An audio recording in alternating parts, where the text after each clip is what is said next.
Salut tout le monde, dans cette vidéo je vais tester le X5 Pro de chez Mecpo. Un graveur laser géant de plus de 600 x 600 mm de largeur et très puissant grâce à ses 33 watts. Le graveur arrive en pièces détachées bien calé dans son carton. Dans le carton on va trouver un petit morceau de contreplaqué pour faire des tests, le mode d'emploi, les différents éléments qui composent le graveur, la pompe qui va permettre une découpe nette, encore quelques matériaux de test. On a aussi quelques outils dont un tournevis et des clés 6 pans. Je commence par trier les vis et vérifier que j'ai bien tous les composants. Puis j'assemble l'avant du cadre.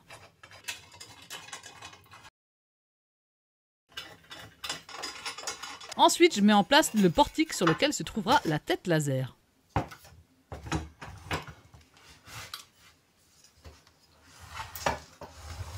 Puis je termine le cadre et j'installe les courroies.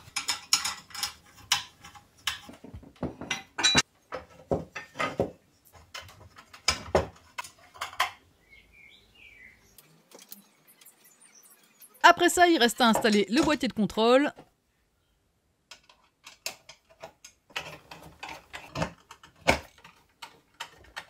la tête laser,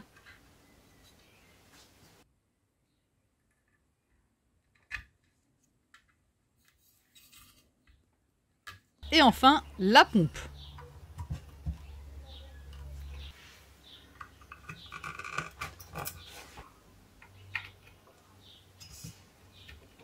Et voilà, le graveur est assemblé, on va maintenant passer sur le PC. Pour lancer une gravure depuis un PC, les deux logiciels les plus connus sont Laser GRBL et Lightburn. Perso, j'utilise Lightburn que je trouve plus complet et ergonomique, mais qui est payant, contrairement à Laser GRBL. Pour pouvoir utiliser Lightburn, déjà il faut l'installer, ça c'est assez logique, mais il faut aussi installer un driver. Le driver, vous pouvez le trouver sur le site officiel de Mecpo, je vous mets le lien dans la description. Une fois téléchargé, vous ouvrez le zip et vous exécutez le .exe.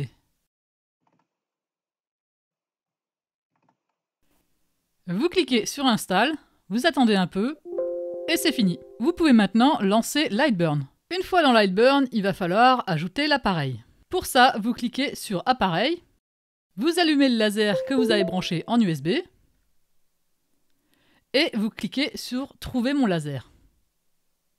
Et suivant.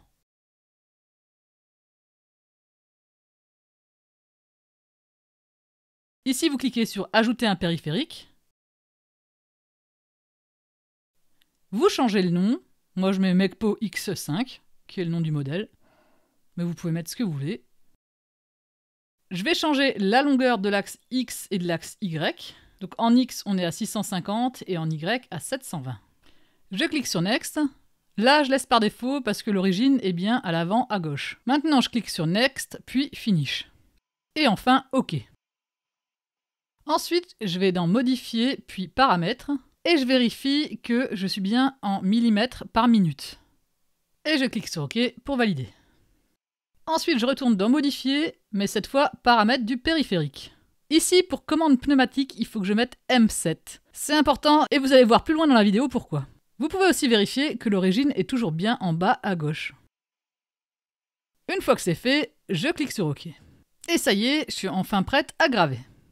J'ai commencé mes tests avec une grille de test de gravure qui permet d'avoir une idée des réglages à effectuer en fonction du résultat recherché. Pour obtenir un résultat plus ou moins foncé, on peut jouer sur la vitesse et la puissance. Ici en X c'est la puissance et en Y la vitesse. Le graveur est tellement puissant qu'avec les vitesses les plus lentes et les puissances les plus élevées, il passe à travers de ma planche. Là ça a traversé. C'est la première fois que j'ai ça sur une grille de test. Si je mets un coup de lampe de poche, voilà ce que ça donne. À 1000 ça a traversé quand même, bon après c'est un peu normal, c'est 1000 et 100% de puissance jusqu'à même 60. Avec un laser à cette puissance là, je pense que c'est normal. C'est 3 mm de MDF. Mais le reste c'est bien.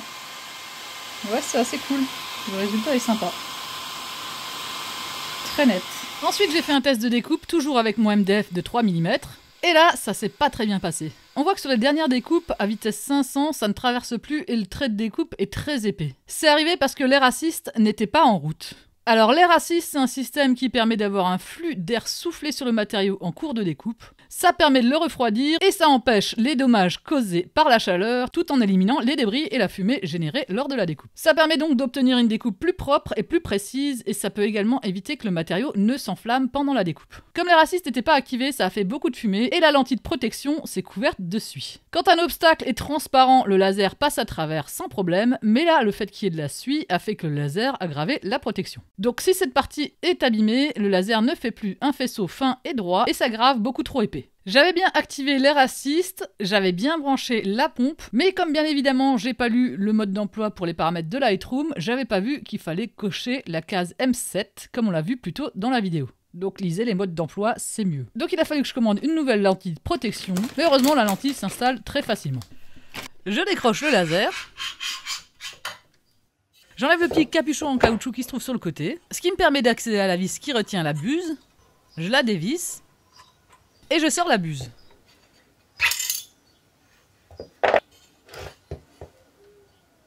Je peux maintenant dévisser la lentille endommagée.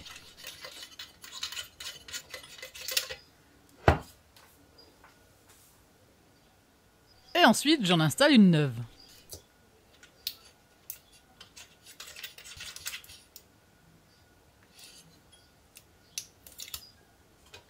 J'ai plus qu'à réinstaller la buse, à remettre la vis, et enfin le petit capuchon en caoutchouc. Je réinstalle la tête et je suis à nouveau prête à graver.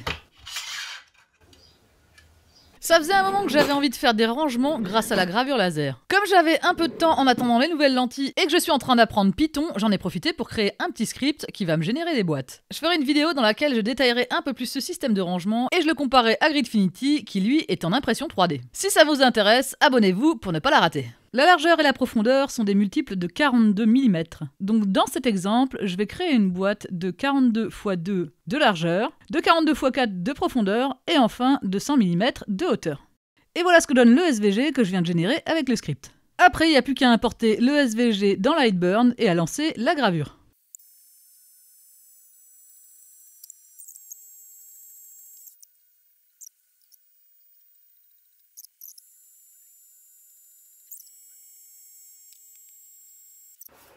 Ah, c'est un peu juste quand même. Ça, c'était le premier essai. Pour la suite, j'ai un peu ralenti la vitesse pour que ça se décroche plus facilement.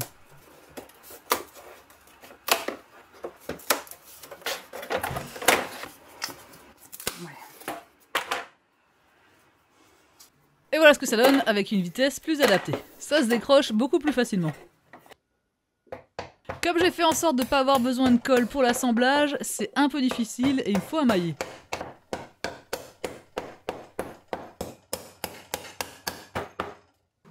Je suis contente du résultat et les différentes boîtes s'emboîtent super bien.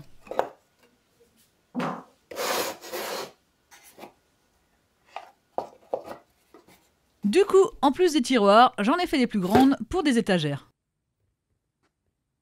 Après les boîtes, j'avais envie de tester quelque chose de plus grand. Ça tombe bien, une de mes amies se marie et elle avait envie de faire un plateau de fromage en forme de pièces montées. Donc j'ai préparé les éléments avec Inkscape, puis direction le graveur. Le plateau fait environ 65 cm de haut et aussi de côté. Là, je profite vraiment pleinement de la taille du graveur. Le seul problème, c'est que le support en nid d'abeille n'est pas assez grand et qu'il se fait légèrement graver sur les rebords. Il va falloir que je passe à la taille supérieure.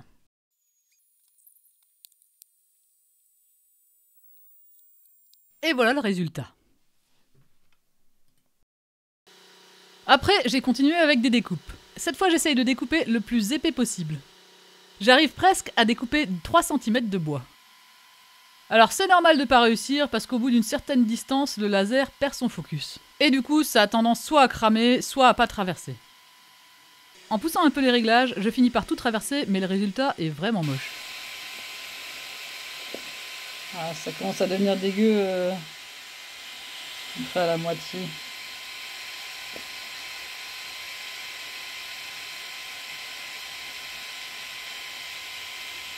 Du coup, j'ai essayé avec moins épais. Ici, c'est 2,2 cm. Ça passe, mais ça accroche quand même un petit peu.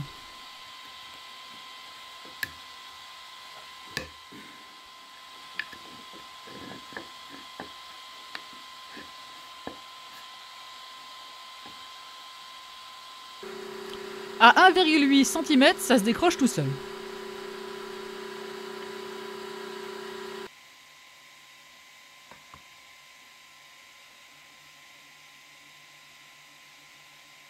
Pour les essais de découpe précédents, il a fallu plusieurs passes, en général 4 à 5. Ici, si je teste encore avec du 0,9 cm, pas besoin de faire plusieurs passes, il suffit d'une seule passe.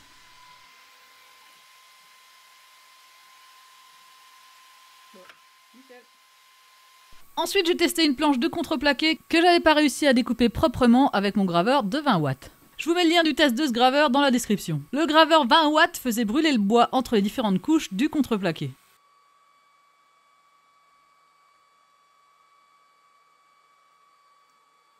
Avec le Mecpo de 33 watts, en 2 passes, le résultat est beaucoup mieux.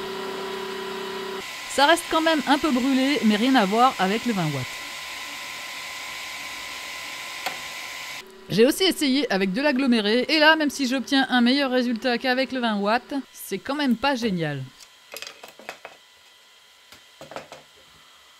En fait, l'aggloméré en lui-même, ça passe, mais le problème, c'est l'espèce de plaquage faux bois qui se trouve à l'extérieur. Après ça, je suis passée au test de gravure. J'ai commencé par graver une grille de test. J'ai enlevé les vitesses les plus lentes parce que déjà avec le 20 watts, ça commençait sérieusement à cramer, alors j'imagine même pas avec 30 watts. On a déjà vu ce que ça donne sur le MDF. Sans surprise, on a un résultat plus foncé avec le Mecpo qui fait 33 watts comparé à mon graveur 20 watts. À 10% par exemple, sur le 20 watts, on commence à ne plus rien voir à partir de la vitesse 5000. Alors que sur le Mecpo, la gravure est toujours visible même à la vitesse 8000. Ensuite, j'ai testé quelques dessins. Alors celui-là ressort pas super parce que j'avais oublié de régler la hauteur du laser, du coup ça a un peu cramé sur les bords. Mais quand même, c'est pas si mal. Du coup, je l'ai relancé avec une vitesse un peu plus élevée cette fois, et en pensant à régler la hauteur, et là le résultat est vraiment très propre. Je le trouve même meilleur que sur des graveurs moins puissants que j'ai déjà testés auparavant. Pour finir, j'ai voulu tester une gravure assez détaillée. Et là, je suis même plutôt surprise du résultat. Les graveurs puissants peuvent manquer de précision, mais là, je trouve que c'est vraiment pas le cas. C'est même plus propre que lors de mes tests sur le Maccabe 5 watts. Pour conclure, je trouve la surface de travail vraiment impressionnante. Voilà à quoi ressemble un laser de taille plus standard par rapport au Mecpo. C'est extrêmement pratique si on a de gros projets. Niveau puissance, pas de déception, avec 33 watts, ça découpe extrêmement bien. Et malgré cette puissance élevée, la gravure est de qualité. Après, si on rentre un peu dans les détails, le manuel comporte une partie en français, ce qui est rarement le cas avec les produits chinois, donc c'est appréciable. Le réglage du focus est intégré, il n'y a pas de pièces qu'on risque de perdre. Il y a d'autres lasers où il faut utiliser une cale. Le verrouillage de la hauteur est pratique et se fait très facilement. Là aussi, j'ai testé des graveurs où c'était bien plus pénible. Le graveur est fourni avec une pompe pour l'air assist qui est indispensable pour une bonne découpe. Niveau défaut, on est plutôt sur des choses inhérentes à tous les graveurs. Ça fait du bruit, de la fumée et c'est dangereux pour les yeux. N'oubliez pas de porter des lunettes et un masque. Il y a aussi le fait que j'ai réussi à flinguer la lentille. Ça, c'est la première fois que ça m'arrive, mais je pense que c'est dû à la puissance du laser. Avec une puissance moins élevée, il y a moins de chances que ça se produise. Donc surtout, il faut faire en sorte que la lentille soit toujours propre. Allez, encore un conseil, peu importe le laser que vous achetez, si vous voulez faire de la découpe, investissez dans une base en nid d'abeille. Ça permet une bonne ventilation et de meilleurs résultats. Sinon, si jamais vous êtes un peu juste au niveau budget, vous pouvez vous orienter vers la version 22 watts. Vous découperez moins vite, mais vous découperez quand même. Enfin, sauf les contreplaqués un peu pourris. En tout cas, le prix pour un laser de cette taille et de cette puissance est vraiment intéressant. Je vous mets les liens pour l'acheter ainsi qu'un bon de réduction dans la description. J'espère que cette vidéo vous a été utile, n'hésitez pas à vous abonner, merci d'avoir regardé et à une prochaine fois.